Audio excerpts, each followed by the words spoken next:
shot or no shot, trading down from 9 is still the best option for the Bears. No shot. I don't think that's the best option for them. I think that they can get such value. They can get such a good player in that moment.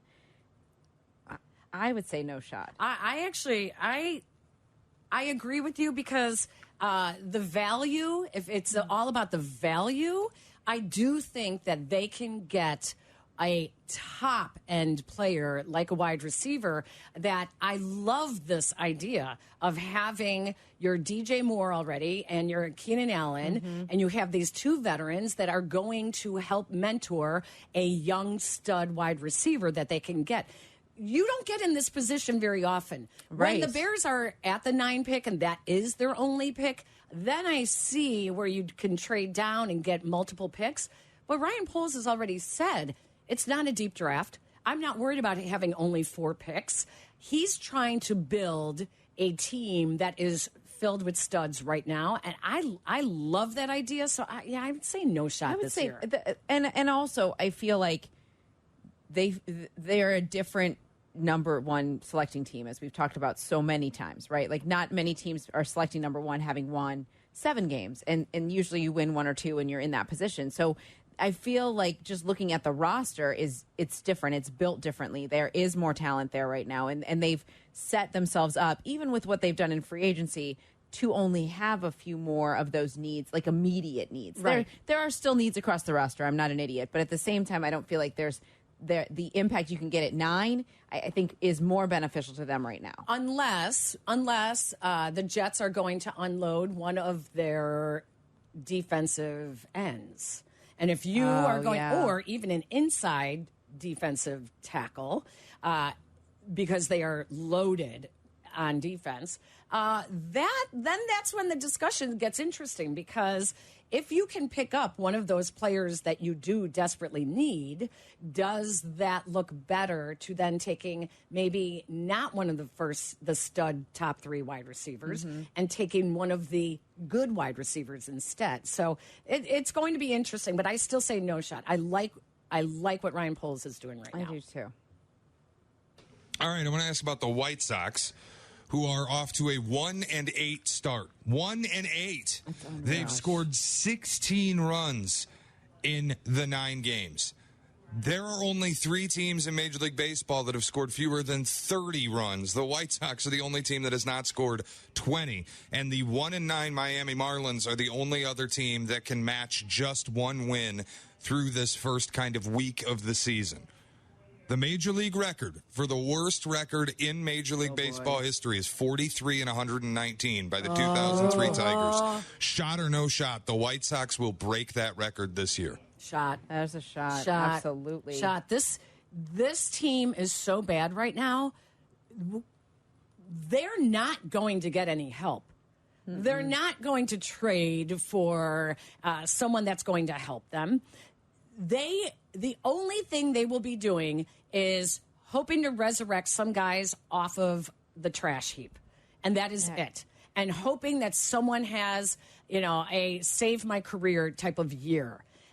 Even that, at one player, is not going to help them. They are atrocious. They are so bad. And for the offense to be as bad as Shay just pointed out, and then not have Eloy or Luis Robert is going to be out possibly months with this hip flexor strain. Months. They don't have time for months. They could be 2 in their lifetime in a month.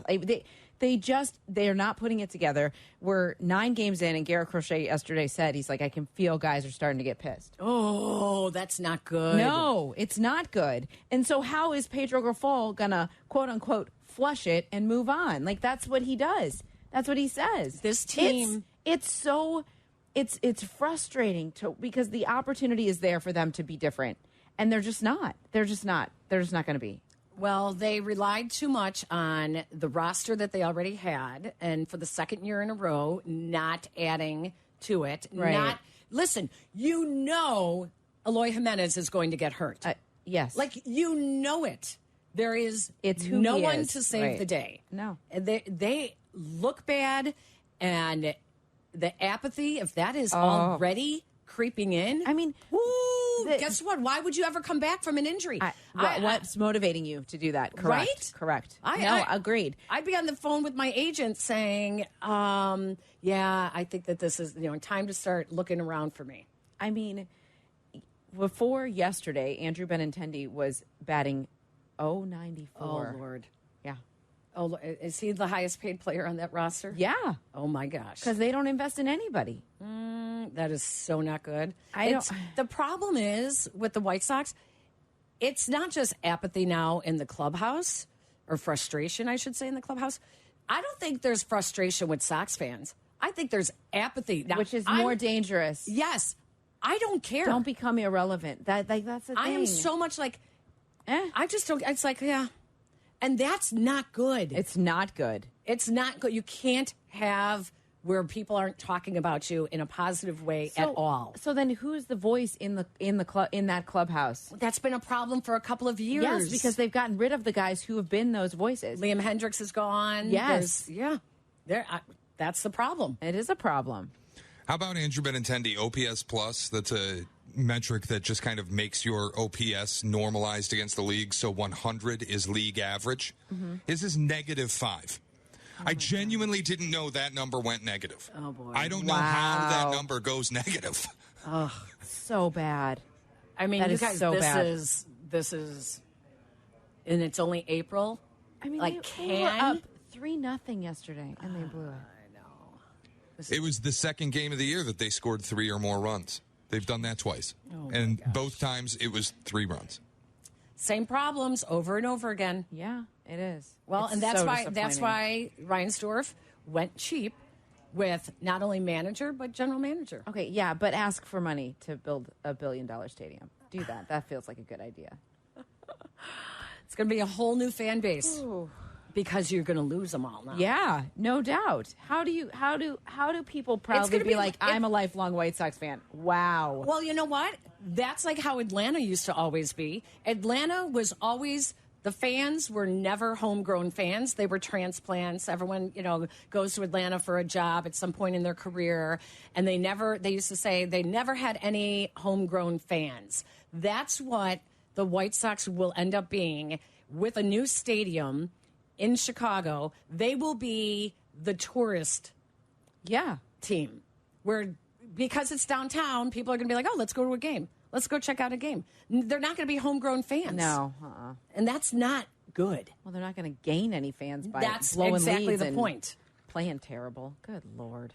Why is Pedro Grifol trending? He's trending right now on X. I really don't have much for you guys. You just gotta flush them and get ready to play tomorrow.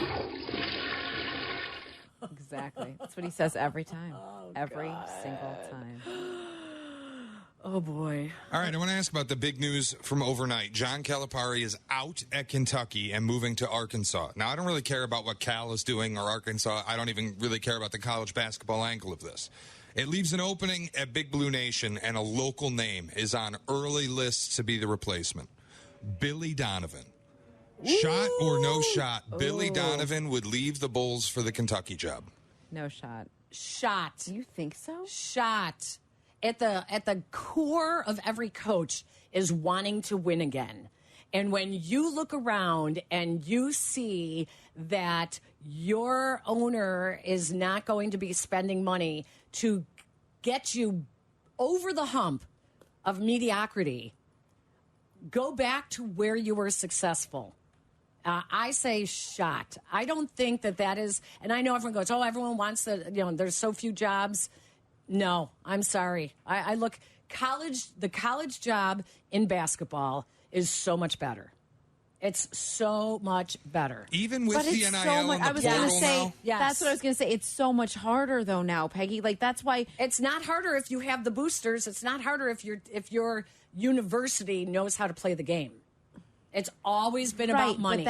But that's a learning curve for coaches that I don't know that a lot of guys are on board with. Why do you think Nick Saban left? Like, you don't want to sit down with these children and have them talk about playing time and how much money they're going to make. I just don't know that coaches would want to do that. You are constantly recruiting your own people. They can commit to you. They have to commit to you every single day. Right. They have every single day they have to commit to you. That's entirely different than what Billy did at Florida. As opposed to coaching some professional athletes who are making millions and millions of dollars and may never see the floor, who get to sit out because they need their rest time. They run the game anyways, so what does it matter? You're already dealing with the same type of athletes, only at a much higher level of pay. I just don't see him doing that. I really don't. Wow.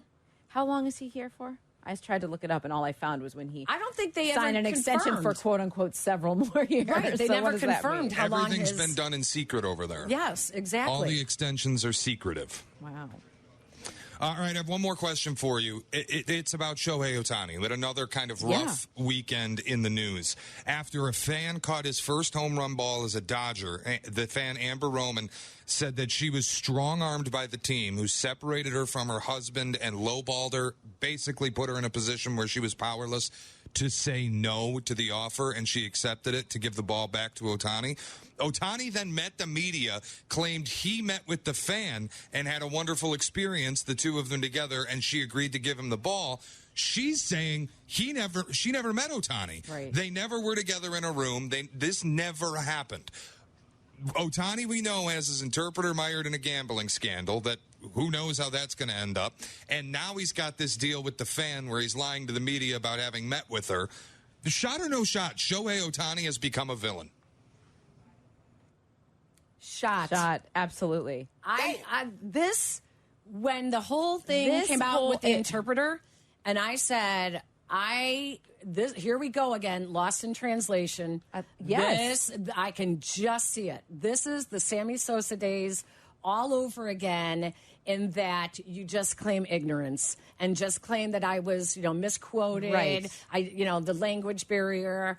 There is definitely some tarnish right now. He's guilty of a lot of things. There's definitely some tarnish. Do you know what bothers me the most is that it's kind of fallen into the gambling thing. It's kind of like it's not the headline anymore. They took a back seat now, right? yeah. Because they want him to be the face of baseball. And I don't love this fan thing, because now the new interpreter said whatever he said about them meeting. Now they're saying, well, there was maybe something lost in translation there. Now I'm starting to question, like, every interpreter. Like, I mean, maybe I need to learn another language here so that I can understand what's going on. Like, I can't. I have a question about interpreting. Okay. Yes. Why is it that when Ohtani speaks, when he answers a question, whatever, it's like a minute long? And then the interpreter comes back and says, he said it was a good game. Right. It's like, no, that's not what he said. That's not. What were all the other words? What were all those other words he said? I don't think that. Right. Exactly. Like, I'm sorry, something going on here. Yes. And we had Curtis Granderson in studio Saturday on Peggy and Dionne, and we asked him about this, and he said, typically, you meet in the tunnel, you meet the fan, because he said he has been in New York with some Jeter big moments. 3,000th hit or whatever it was, yeah. And many, Mariano's, a lot of big moments. And he said typically they meet the fan in the tunnel, there's a meet and greet in person, and you make an exchange of something. So the fact that he still has not made good by saying, I just want to clear this up and say, I am going to meet with her. Right. Like, there's tarnish right now, because that is the easiest thing to fix. And the fact that they still haven't said anything about it is ridiculous. It's so easy to make this right. And it's just gross. I don't like it. It makes me not like him. I mean, but makes you suspicious. It makes you suspicious. Mm-hmm. I thought Shota Imanaga, with his translator yesterday, did a fine job in the postgame. It all made sense. His sentences were just as long as Shota. Well, I talked to Jesse Rogers about this, and Jesse was like, Yu Darvish used to be on the podium, and he's like, with the interpreter, can't speak English. And then Jesse's like, he'd turn around, and he'd go, all right, boys, where are we going to dinner tonight? Right. Like, Exactly. Do you remember Ohtani at the All-Star game last year was on a podium with the media speaking English, and Mike Trout in the dugout goes, he speaks more English than he lets on. Right. Right. Well, so when we have interviewed athletes in clubhouses who English is their second language, quite often the reason that they would not, like Abreu, Jose Abreu was a perfect example. Yeah, correct. Did not like speaking English because they didn't want to get it wrong. They did not, Right. like they knew enough, they understood enough, but they were uncomfortable and did not want to look foolish in maybe, not saying a sentence correctly.